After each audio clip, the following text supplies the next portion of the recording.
ఏడుస్తున్నాడు. ఎందుకు ఏడుస్తున్నాడో మాకు అర్థం కాల, ఎందుకు ఏడుస్తున్నాడో అర్థం కాల. ఆడికి 5 స్నాప్లు వచ్చాయి. ఒక స్నాపే ఓపెన్ చేశాడు. మాకేంటో తెలియదు. అది నా ఫ్రెండ్ గారు పట్టుకున్నాడు. వాడు ఎక్కి ఏడుస్తున్నాడు రా. ఆడ ఫ్రెండ్ పట్టుకున్నాడు. మా అందరి ముందు స్నాప్ ఓపెన్ చేస్తే ఆ అమ్మాయి వాడికి బ్లో జాబ్ చేస్తూ వాడికి స్నాప్ పెట్టింది. That guy was taking snap. ఆ అబ్బాయి గారు ఇలా స్నాప్ చేస్తున్నాడు. ఆ అమ్మాయి ఆడికి బ్లో జాబ్ చేస్తూ 5 స్నాప్లు పెట్టింది, అంటే వీడియో స్నాప్లు. మాకు తెలియదేంటో, మేమేం చూడాలని కాదు, కానీ చూసాం. ఆడు ఎక్కి ఏడుస్తున్నాడు. ఒకే స్నాప్ ఓపెన్ చేశాడు ఆడు. హలో గైస్, నేను మీ డానియల్ ప్రకాష్. 5 స్నాప్ స్టోరీ గురించి ఆల్మోస్ట్ అందరూ దీని గురించి చర్చలు అయితే చేస్తున్నారు. ఆ 5 స్నాప్ స్టోరీలో ఇన్ కేస్ ఆ అబ్బాయి ప్లేస్లో ఏంటంటే ఏదైతే స్నాప్స్ అయితే చేసిందో ఆ స్నాప్స్ మిగతా 4 తీసుకెళ్ళి నాన్న చూపించి దాన్ని రోడ్డు మీద గొడవలోడు తీసుకుంటున్నంత వరకు నేను చూసేవాడిని కాదు. ఇన్ కేస్ అలా అంటే ఆ ప్లేస్లో నేను ఉంటే జరిగేది ఇది. కానీ ఇక్కడ రియాలిటీ సాడ్ సిచ్యువేషన్ ఏంటి క్లారిటీగా చెప్తున్నా. ఆ స్టోరీ నిజమా అబద్ధమా మనం తెలుసుకోవట్లే. కింద కామెంట్లు పెట్టడం, మనకి ఒక అమ్మాయిని నెగిటివ్ గా చూపించాం కాబట్టి దాన్ని ఎక్స్పోజ్ చేసేయాలి. నేను ఎర్రిపోకుని ఒక అమ్మాయి పరిస్థితి, ఒక అబ్బాయిని ఇలాగ అమ్మాయి ట్రీట్ చేసిందా, ఇలాగ ఉన్నారా అని చెప్పేసి అని అంటారు. ఉంటారు, లేరని చెప్పట్లేదు. కానీ ఇప్పుడు వీళ్ళు చెప్తున్న స్టోరీ నిజమా అబద్ధం అనేది కూడా తెలియదు. కానీ మీ అందరికి సాడ్ రియాలిటీ ఒకటి చెప్తున్నా చూడండి. ఎందుకు జీవితంలోనైనా నా జీవితంలో అయినా ఇలాంటి లవడా స్టోరీలు చాలా ఉంటాయి. చెప్పుకుంటూ పోతే రోజుకు కొన్ని 100 పాడ్కాస్ట్లు అయితే వస్తాయి. ప్రతి ఒక్కరి జీవితంలోని గుడిపించే అమ్మాయి ఒక అమ్మాయి ఉంటుంది. వాడు ఆ అమ్మాయిని దృష్టిలో పెట్టుకుని లైఫ్ చక్కగా పెట్టుకుంటే లైఫ్ అయితే బ్యూటిఫుల్ గా కనబడుతుంది. లేదు నేను చచ్చిపోతాను, నా జీవితం నాశనం చేసుకుంటానంటే ఇలాంటి లవడా స్టోరీలు రోజుకు ఒకటి చెప్తారు, ఇంకా సింపతి డ్రామాలు దింగుతారు. ఇదైతే మాత్రం రియాలిటీ.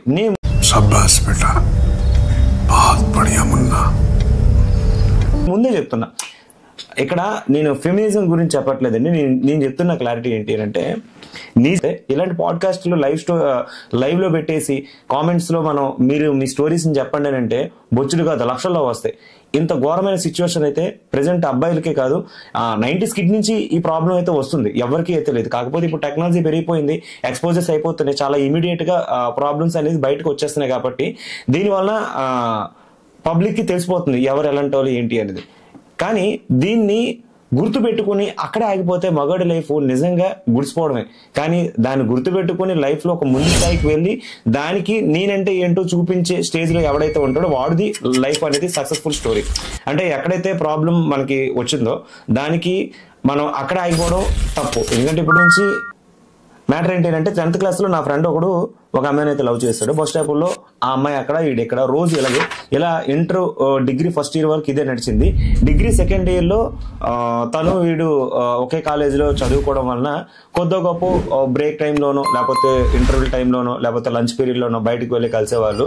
మళ్ళీ వాళ్ళ ఫ్యామిలీ మెంబర్స్ వచ్చి తను పిక్ చేసుకోవడం, వీడు కూడా ఇంకా రొటీన్ లైఫ్ అయిపోయింది.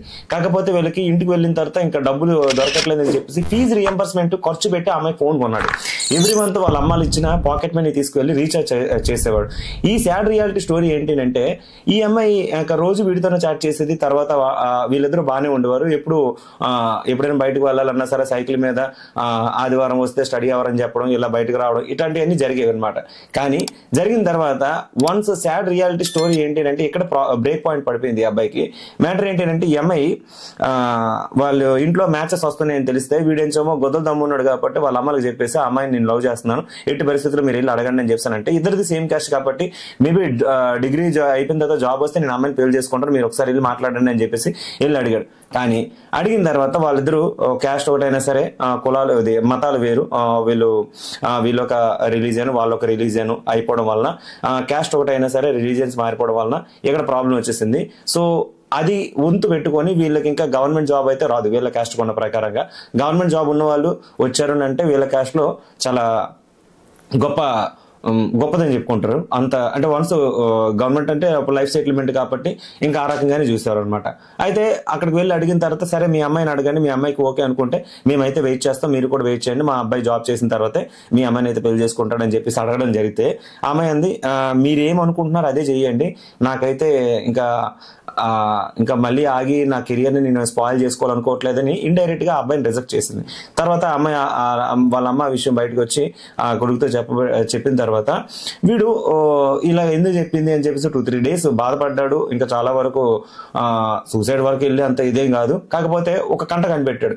మ్యాటర్ ఏంటంటే వీడు కొన్ని ఇచ్చిన ఫోన్ నుంచి వీళ్ళు అడగదామని చూస్తే ఆ ఫోన్ లోని వీడికి వచ్చే కాల్స్ కంటే వాళ్ళ బావకు మెసేజ్ చేసే కాల్స్ ఎక్కువ అనమాట.